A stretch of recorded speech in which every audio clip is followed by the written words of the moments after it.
In a quaint small town, a man named Mac, who was significantly injured, was clearly seen fleeing rapidly from the pursuing police officers. After feeling utterly exhausted, Mac then stopped completely, with blood visibly flowing from his body. Not long after, suddenly someone dressed in black appeared before Mac. This figure possessed a kind of supernatural power that could make blood appear to float in the air. From there, the mysterious, enigmatic man then generously offered Mac a significant gift, saying that he would graciously let Mac continue to live, but in solemn exchange for his unwavering loyalty. Realizing that his death was only a matter of time, Mac reluctantly accepted the offer.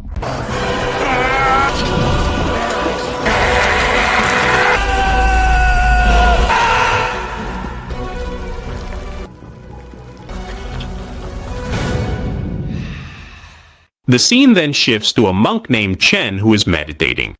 During his meditation, Chen has a vision of the same masked figure causing destruction in a big city. Realizing that danger is getting closer, Chen decides to leave. However, before he leaves, his master calls him over to talk. In their conversation, Chen says that he can't waste any time before it's too late. The master then mentions that Chen must accept the fact that his father has long since passed away. However, the master also won't stop Chen from leaving, because if the necromancer has truly returned, then Chen must act immediately.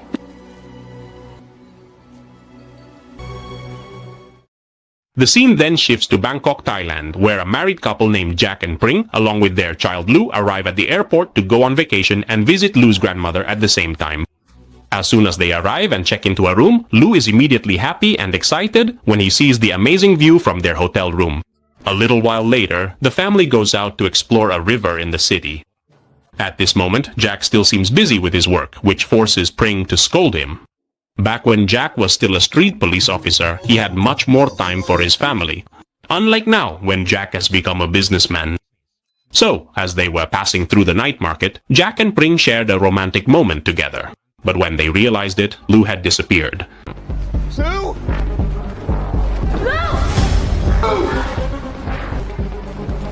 Found her! I found her! She's up there! What are you doing? Fortunately, Lu was found where he was seen talking to a monk, namely Monk Chen. After Jack and Pring thanked him, Chen suddenly called out to Jack and said that their meeting was not a coincidence. He also explained that Jack is a gatekeeper, as well as a human born from death on the night of the blood moon. Chen said that Jack would soon face a great challenge in which he would also lose everything. However, in that darkness, Jack would find a light and also true love with his family. Hearing what the monk had just said, Jack became confused until he finally decided to leave while saying thank you once again. From there, the Samara family then stopped by an ice cream shop inside a mall. While Jack and Lu were enjoying their ice cream, Max, the man from the previous scene, suddenly appeared, acting suspiciously.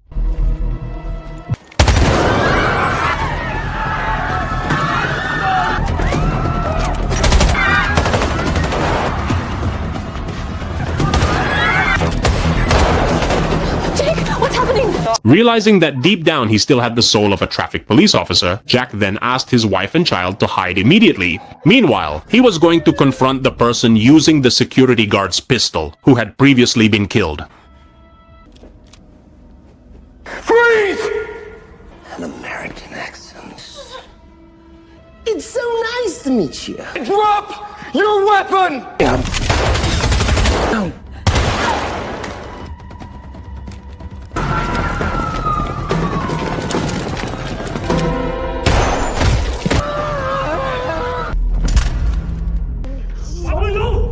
After successfully subduing him, Meg said that she knew a lot about Jack and his family.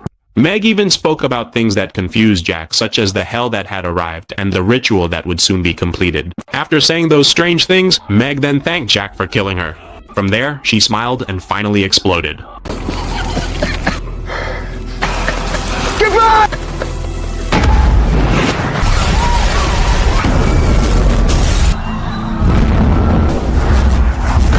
However, after that incident happened, Pring and Lu both started to feel that something strange was going on.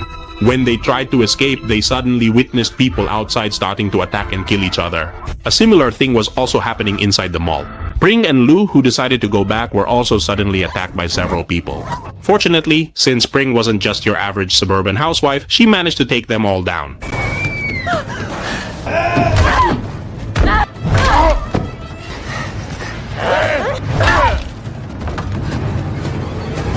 Meanwhile, Jack, who was caught in the explosion earlier, has now regained consciousness, along with a police officer who also survived. Confused, they ask each other how they could have survived the blast from before. Elsewhere, Pring and Lu, not knowing where to go, then decide to head back to the hotel. Once they're outside, they witness everyone acting as if they're possessed and killing each other. Panicked, the two of them decide to enter a mini-mart to simply hide until they feel the situation is safe again. Back with Jack, who is now checking the condition of the mall, which is in utter chaos. Now, when they reach the source of a strange sound, they then find the woman who is holding a knife. Seeing this, the police officer then tries to help her, but just as he's about to, suddenly...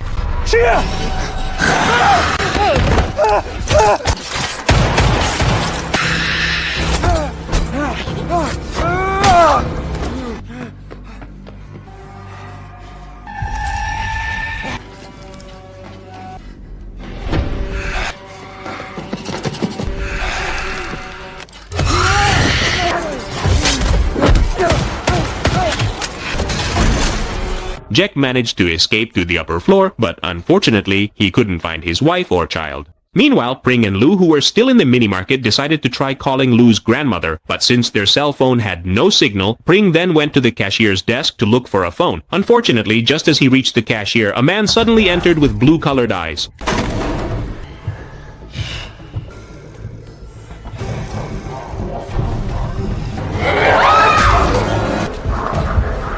Inside the mall, Jack, who was still searching for his family, was once again attacked by the same demon woman.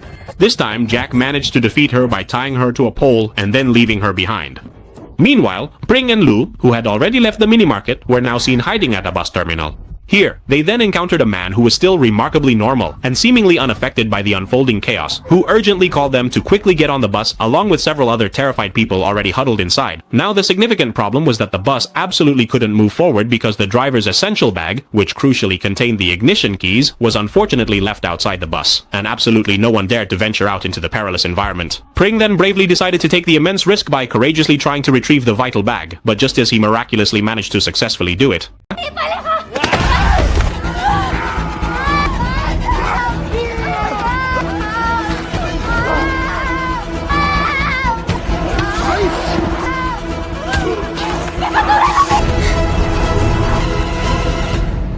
not long after, Jack also managed to get out of the mall and arrived at the bus terminal.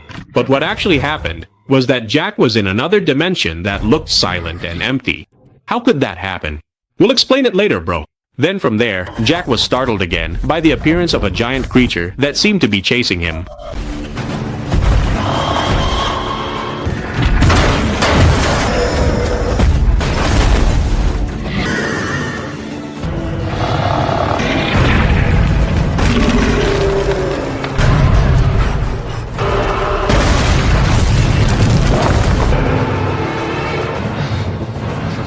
In that incident, Jack tried to escape from the monster's pursuit, where he then met Monk Chen, who came to save him. After realizing that he was saved by the monk who had spoken to him before, Jack began to ask all sorts of questions. Hearing this, Chen then explained that they were now in a dimension called Hindrance, a world that exists between heaven and hell, and at the same time, this place is also where lost souls reside. Chen added that Jack was actually a guardian of the gate of hell. Jack had committed an act that opened the gate of hell, which now allows demons to enter the human world, possess the weak, and spread destruction. So when Jack shot and killed Max, he had unknowingly completed a ritual called the Blood Ritual. That's why, before dying and exploding, Max managed to thank Jack. Now, the mastermind behind all these events is Chen's own father, Wian, who is a necromancer. Chen's father deliberately performed the blood ritual with the intention of gathering human souls from all over the world, and if he succeeds, Wian will be able to return to the human world. Everything that happened had actually been orchestrated by Wian, including the fact that he knew Jack would be inside the mall, where Wian then sent Max to make Jack kill him. Jack was able to become the guardian of the gate of hell because when his mother died after giving birth to him, it happened to coincide with the night of the blood moon. Because of that, Jack is the only person who can close the gate again. Well, since Jack didn't have many options, he finally agreed to help close the gate. But on one condition, Chen had to agree to help him find his family again. Yes, I will. Meanwhile, Pring and Luo finally managed to arrive at the hotel after a long journey by bus. As soon as they tried to enter the hotel, which also looked creepy, they were suddenly attacked by several people. With great difficulty, Pring managed to defeat them, after which the two of them entered their room. In a different dimension, Jack, together with Chen, is seen walking through that dark world in order to find Meg and Wian. During the journey, Chen tells the story of his father's origins, revealing that his father was once a monk. However, driven by a thirst for power, Wian then stole two forbidden books, the Book of Eternal Life and the Book of Soul Energy Absorption. Unfortunately, those books could not be studied without proper preparation, and as a result, Wian's soul actually began to be drained by the knowledge from the books. As his body started to weaken, Wian thought about possessing and taking over his own daughter's body, Chen.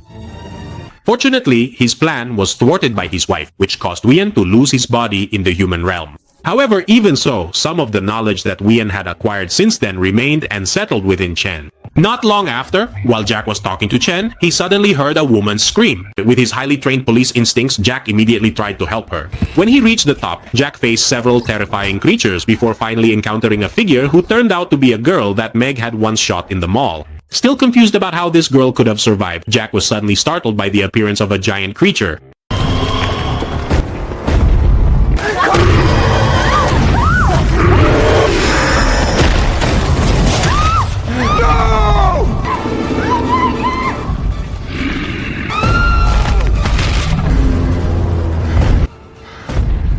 After what happened earlier, Chen explained that the girl was actually the soul of someone who had already died and was lost in the Hindrance realm. This also clearly explains that Jack had, in actual fact, tragically died in the previous unfortunate incident.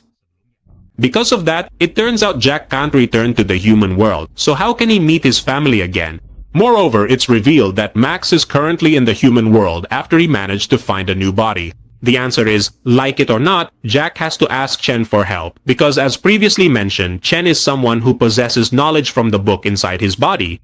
So Chen is able to cross between two worlds, and he can also find a new body for Jack. Meanwhile, Pring and Luo, who were resting in their room, were suddenly startled by Jack's voice as he knocked on the door. However, the figure outside is actually Max, who has managed to use Jack's real body, because in reality, Jack himself is currently with Chen, who is still busy dealing with the demons trying to block their entry into the portal.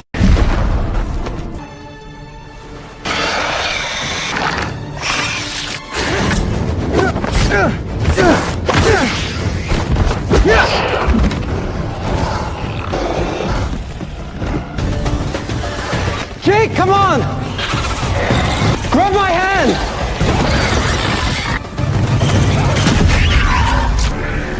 As soon as he managed to enter the human world, Chen quickly gave Jack a new body. Although at first Jack felt a bit strange with his new appearance, there wasn't much he could do because without a human body, Jack wouldn't be able to stay here. Long story short, when they arrived at the hotel room, Jack found that his family had disappeared. Suddenly, from the lower floor, he heard Lu's terrified scream. Realizing this, Jack chased after her and eventually managed to find his wife and child. Unfortunately, because Jack was in someone else's body, they only saw him as an ordinary man. A fight then broke out when Max suddenly appeared and attacked him. Jack almost won the intense fight, but then suddenly Pring unexpectedly pointed a dangerous gun directly at Jack because at that very moment she truly didn't recognize the man who was standing right in front of her looking so unfamiliar. Fortunately, Lu started to realize who this man was when she asked about their secret promise. However, even so, Pring still didn't believe it and ended up shooting Jack, who was still in his ordinary man's form, causing Jack to die and return to the Hindrance dimension. Meanwhile, Max, who had miraculously survived the ordeal, now forcefully kidnaps Pring along with Lu, taking both of them to the ominous gate of hell, which is not far from their current location. A place of immense danger and despair. Now in the Hindrance dimension, it turns out that Jack has already been rescued by Chen, and the two of them are now preparing to launch an attack to thwart Wian's plan to open the gate of hell, as well as to save Pring and Lu. Back to Pring and Lu, who have now been kidnapped and finally meet Wian, the figure who will fully open the gate. It turns out that Wian intends to use the blood of the descendant of the Guardian of Hell, which is Lu. Fortunately, just as the process begins, Chen and Jack, who have entered the real world, immediately attack Wian and all his henchmen, with Jack bravely fighting using his new body.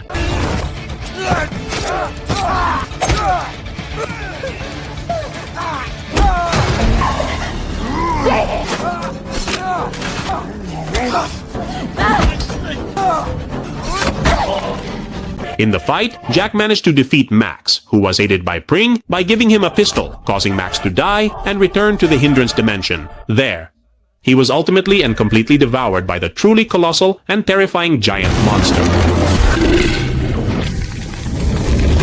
After that, Jack also managed to attack Wien from behind. But before dying, Wien revealed a secret. In order to close the gates of hell, the Guardian must enter the portal, which means that Chen had actually lied by saying that Jack could return to his family. Feeling a sense of loss, Jack finally said goodbye to his family, and at the same time, he pleaded with Chen to take care of his family. I'll find a way back to you. Swear. Take care of them until I get back.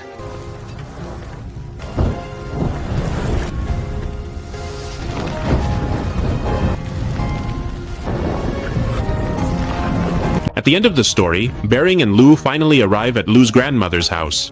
However, as time goes by, a mysterious woman appears at the location of the Raka Gate. And with just one move, she manages to open the gate again. Is she Lu now grown up? Because according to the story earlier, only the descendants of the Raka Guardians can open that gate. By the way, this Thai-made film has a pretty interesting plot, although some of the characters in the story do seem to lack depth in their roles. But aside from that, there are actually a lot of really cool Thai films, especially in the horror mystery genre like this. So that's all for our story today. Hope you were entertained. Thank you to everyone who watched, and see you again next time. Bye!